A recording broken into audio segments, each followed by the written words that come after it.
હરિઓમ બાળકો, ચલો આપણે શબ્દો લખ્યા હતા કાલે, બરાબર ને? તો હવે શું બાકી છે? કુવાળું વાક્યો. શું લખીશું? વાક્યો. શબ્દો લખ્યા, હવે 2-3 વાર શબ્દો ભેગા કરીને વાક્યો લખવાના, બરાબર? અને શેમાં લખવાનું છે ભાઈ? નોટમાં. તો બધા જ ગુજરાતીની નોટ કાઢી દો, પેન્સિલ અણી કાઢી દો અને રબર લઈ તૈયાર થઈ જાઓ. ચલો હો, કુવાળા વાક્યો લખવાના છે.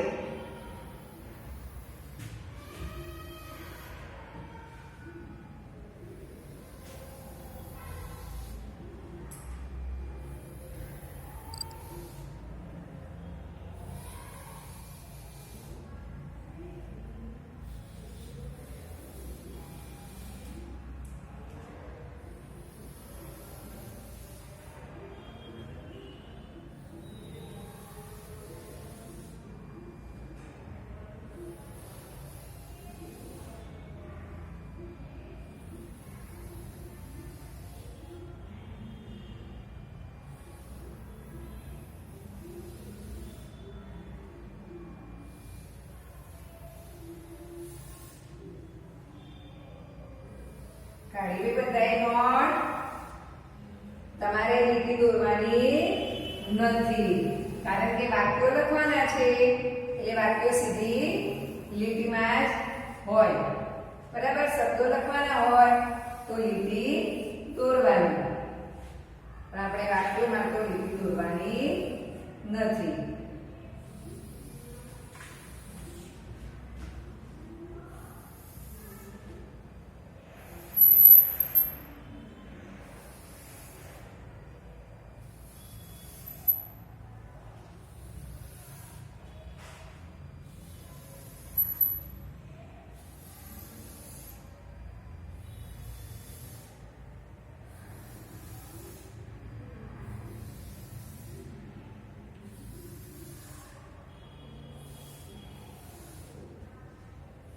ચલો તૈયાર થઈ ગયા?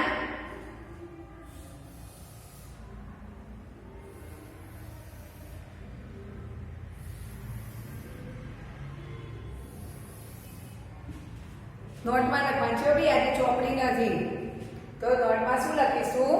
વાક્યો. વાક્યો કોને કહેવાય? કે 2-3 શબ્દો ભેગા થાય એને આપણે સળંગ લખવાના, પણ શબ્દ વચ્ચે જગ્યા રાખવાની અને એને વાક્ય કહેવાય, બરાબર? આવી રીતે નોટમાં તમારે સળંગ લખવાનું. અને આ વાક્યો લખ્યા પછી જુઓ, અહીંયા પક્કો લખેલો જ છે, બરાબર? તો અહીંયા સામે કુવાળો પક્કો લખી દેવાનો.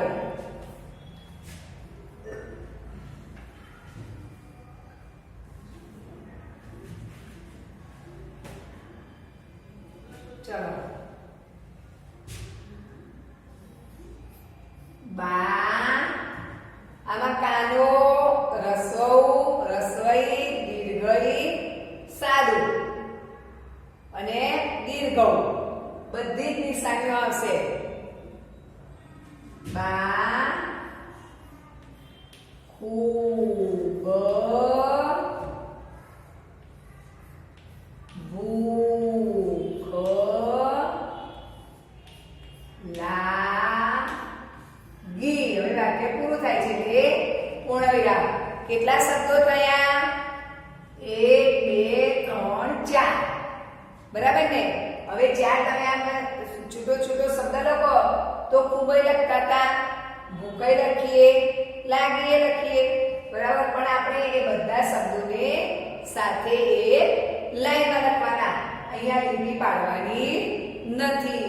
એટલે એને શું કહેવાય? વાક્ય, બરાબર? તો બા, ખૂબ ભૂખ લાગી. ખૂબ ભૂખ લાગે એટલે કહો છો ને બેને કે બા બહુ ભૂખ લાગી છે, ચલો જલ્દી જલ્દી ખાવાનું આપી દો, દૂધ આપી દો, બિસ્કિટ આપી દો, હે?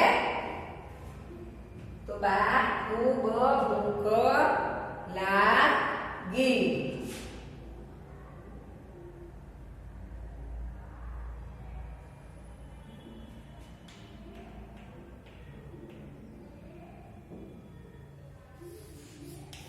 બા બા સુ દી બ ના વ બાસુદી બનાવ. બરાબર. આ પણ 3 શબ્દો છે. એને એક સાથે લખ્યા કે બાસુદી બનાવ. ખૂબ ભૂખ લાગી છે. બાસુદી બનાવ. પછી છે મીના ગુગરી વગાડ. પૂર્ણ વિરામ. બરાબર. મીના ગુગરી વગાડ. શું છે? મીના ગુગરી વગાડ. ગુગરી વગાડવાની આવે ને એ વગાડવાનું કે છે મીનાને કે મીના ગુગરી વગાડ. હવે શું છે? નિશા પીપુડી વગાડ. નિશા પીપુડી વગાડ. નિશાને મીનાને ઘૂઘરી વગાડવાનું કહે છે. નિશાને પીપુડી વગાડવાનું કહે છે. બરાબર. માસી દૂધ આપ. પૂર્ણ વિરામ. પછી ઘરમાં આપણે માસી હોય તો માસીને શું કહીએ? માસી દૂધ આપ. બરાબર ને? માસી દૂધ આપ. પછી સરિતા. હવે સરિતાને શું કરવાનું છે?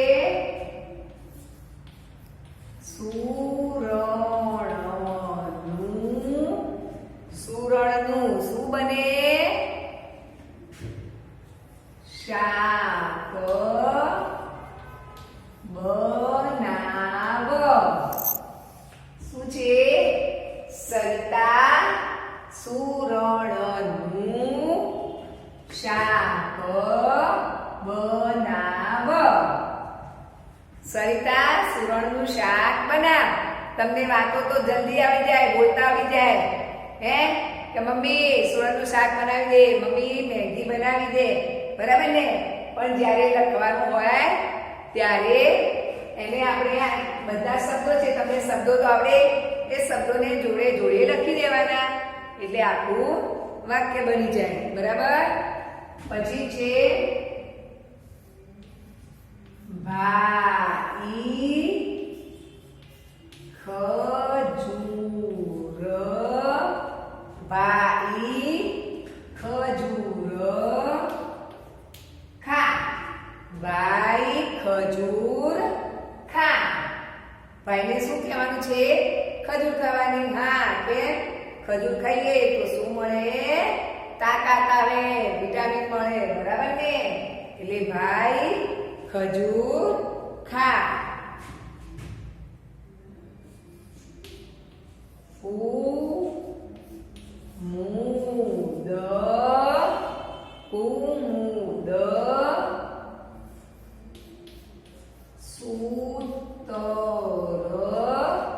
સૂતર આપ. પૂર્ણ વિરામ. બરાબર. આ પૂર્ણ વિરામ મૂકવાનું ભૂલી જવાય નહીં. કુમુદ સૂતર આપ. કુમુદ સૂતર આપ. સૂતર આવે છે ને કાચો દોરો એ. પછી ગીતા ગીતા ફૂલવડી. ફૂલવડી દિવાળીમાં મમ્મીએ બનાવી હશે હો, બધાને ઘરે બનાવી હતી ને. ગીતા ફૂલવડી બનાવ. બનાવ. ગીતા ફૂલવડી બનાવ.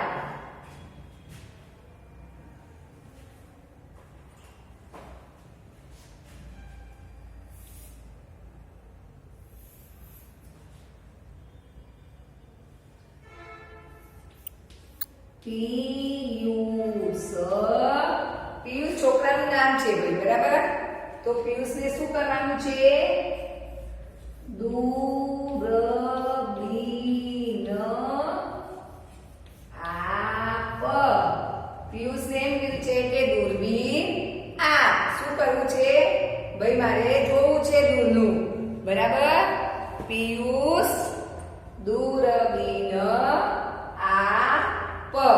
બરાબર? હવે આ મેં લખ્યું છે એની નીચે મેં જગ્યા રાખી છે એટલે તમારે પણ આવી રીતે એક વખત લખી પણ મમ્મી લખી આપે તો તમારે નીચે લખવાનું, બરાબર ને?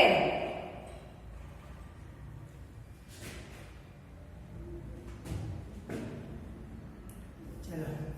બા ખૂબ ભૂખ લાગી. પૂર્ણ વિરામ. બા ખૂબ ભૂખ લાગી.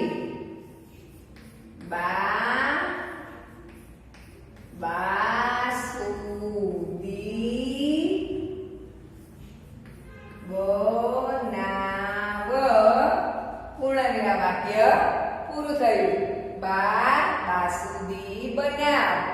પાછા ઘરે બનાવડાવતા ના. બાસુંદીનું નામ સાંભળી મોંમાં પાણી આવી જાય, ખાવાની ઈચ્છા થઈ જાય તો હો.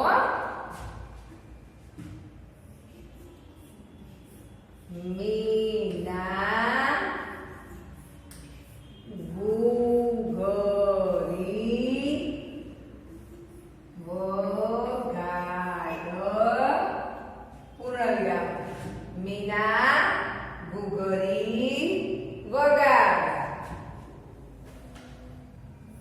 નિશા પીપુડી વગાડ. પૂર્ણ વિરામ. માસી દૂધ આપ. માસી દૂધ આપ.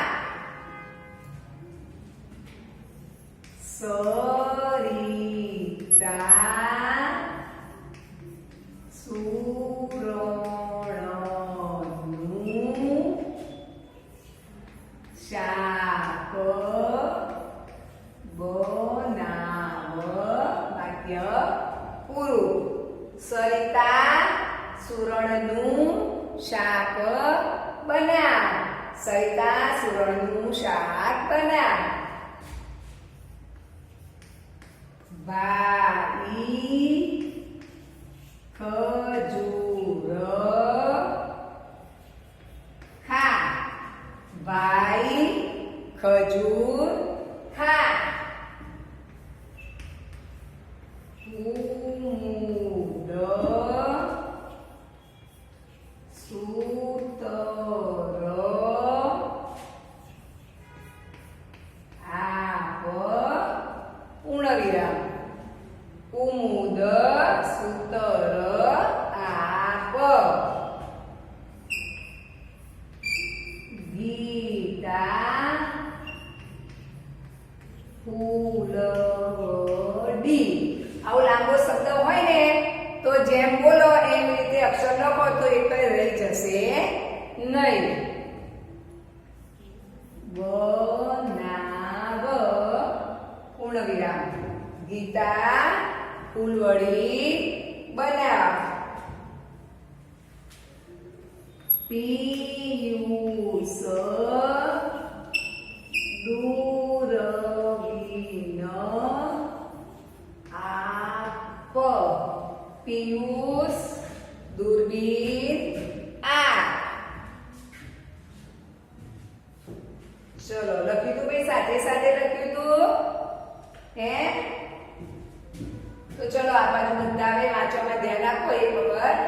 વાંચી લઈએ.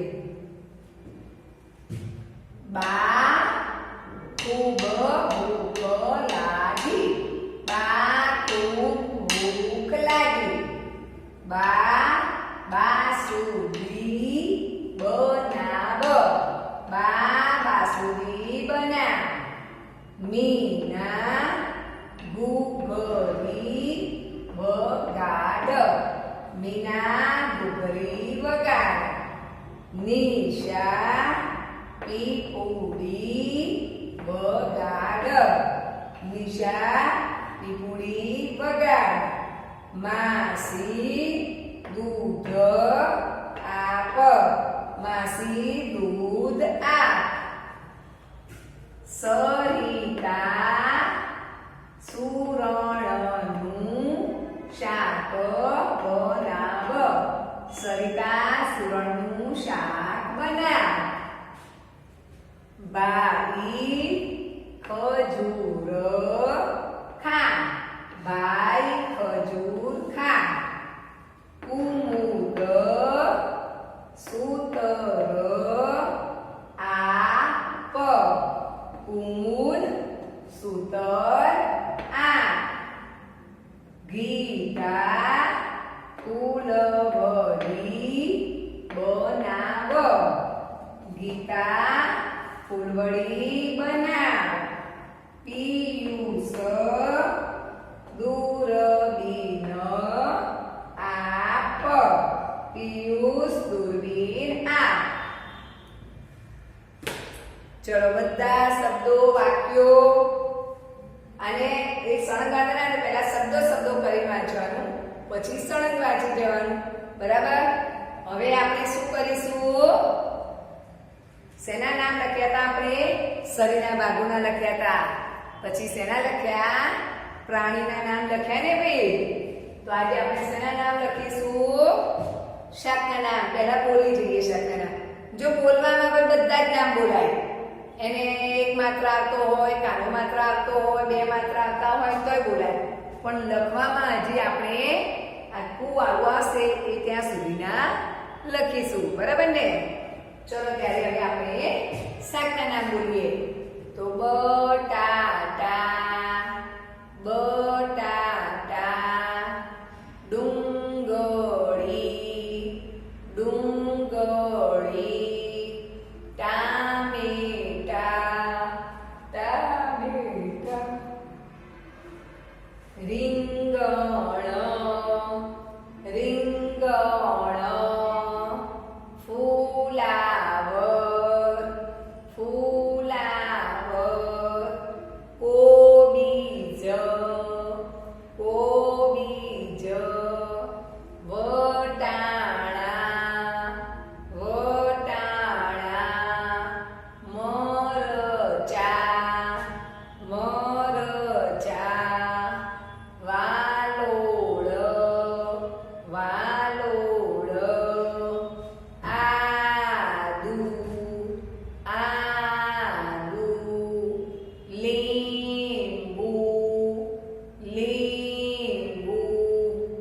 પછી ટિંડોળા, ટિંડોળા. ગવાર, ગુવાર. પછી ગલકા, ગલકા. દૂધી, દૂધી. પરવર, પરવર. તુરિયા, તુરિયા. પછી મમ્મી શેનું શાક બનાવે છે બીજું? ચોળીનું બનાવે છે ને, તો ચોળી. પછી તુવેરના દાણા હોય, તુવેર. પછી બીજું શું શાક બનાવે છે? હે? નામ તો બધા કોબીજ ને એવું તો હજી આપણને કોવાળું નથી શીખ્યા, પણ જેટલા આપણે રસોઈ દીર્ઘઈમાં આવશે એટલા નામ લખીએ.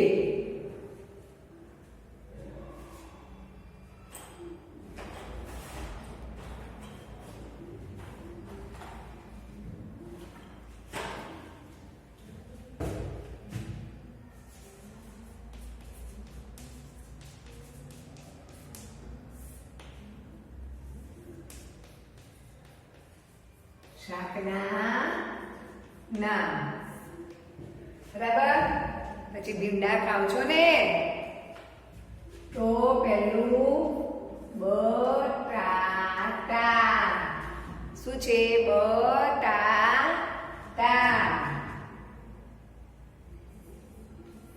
રીંગણ, રીંગણ. ભીંડા, ભીંડા. મોરચા, મોરચા. પછી પાલકો,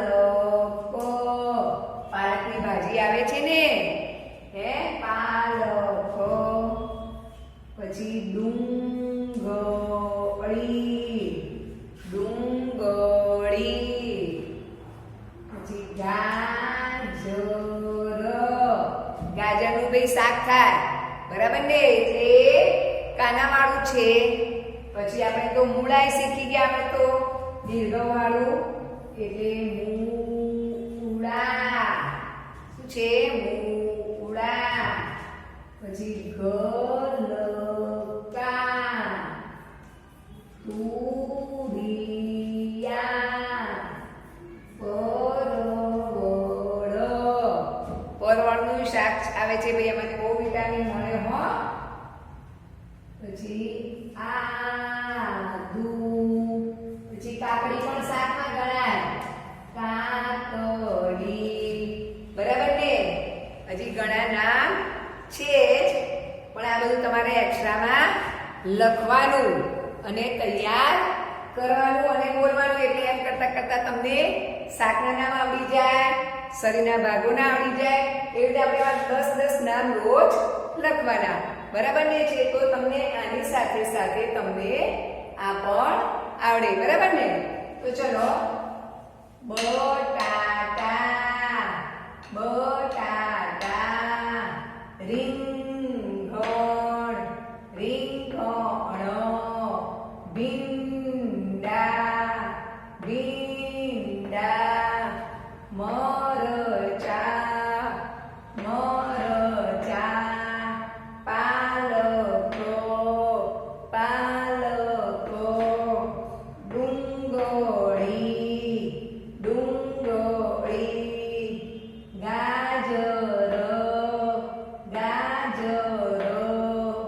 મૂળા, મૂળા. ગલકા, ગલકા. તુરિયા, તુરિયાનું બધાનું શાક ખાવ છો ભાઈ? તુરિયા. પરવળ, પરવળ એ પિંડોળા જેવા જ આવતા હોય છે, પણ એની છાલ કડક હોય. આદુ, આદુ. સરસ મજાનું ચામાં આદુ નાખીને ચા પીવો છો? અત્યારે તો બધા આદુનો બહુ ઉપયોગ કરે છે ભાઈ, હે. કાકડી, કાકડી. બરાબર? આ રીતે તમારે આ શબ્દો પણ રોજ લખવાના, આ લખવાનું અને વારંવાર એનું વાંચન કરશો ને રોજે રોજ થોડું નવું નવું તો શીખવું જ પડશે. બરાબર ને ભાઈ? કારણ કે આ તમે આટલું લખી દો અને આની પાછે આ વાક્યો લખશો ને એક બાજુ, એટલે આનું સામેનું પાનું ખાલી રહેશે. તો એ સામેના પાનામાં શું લખવાનું? કુવાળો કક્કો. બરાબર ને? આવો આપણે આ કક્કો આખો લખી દેવાનો અને એની બાજુમાં આ એક્સ્ટ્રામાં આ શાકના નામ કરી અહીંયા નામ પણ લખી દેવાના. બરાબર ને? જો લખેલું હોય તો તમારે એમાંથી વાંચવા પણ થાય. લખેલું હોય એને નોટ ખોલો એટલે તમને એમાંથી વાંચવા પણ મળે. બરાબર ને? તો બધાએ સારા અક્ષરે વ્યવસ્થિત નોટમાં લખી દેવાનું છે. બરાબર? ચલો, હરિઓમ.